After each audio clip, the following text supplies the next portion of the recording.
গোপন সংবাদের ভিত্তিতে জানা যায়, সুন্দরবনের কুখ্যাত ডাকাত দয়াল বাহিনীর এক সদস্য রসদ সরবরাহের নিমিত্তে সুন্দরবন গমন করবে।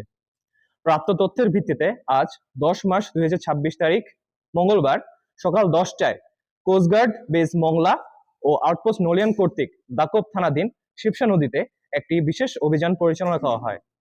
অভিযান চলাকালীন উক্ত এলাকা হতে সুন্দরবনের কুখ্যাত ডাকাত দয়াল বাহিনীর অস্ত্র, গোলা বারুদ ও রসদ সরবরাহকারী আব্দুল হালিমকে আটক করা হয়। পরবর্তীতে আটককৃত ডাকাতের তথ্যের ভিত্তিতে আজ দুপুর 1টায় দাকব থানাধীন টাকাতলা খাল সংলগ্ন এলাকা হতে একটি একনলা বন্দুক ও 4 রাউন্ড তাজা কার্তুজ জব্দ করা হয়।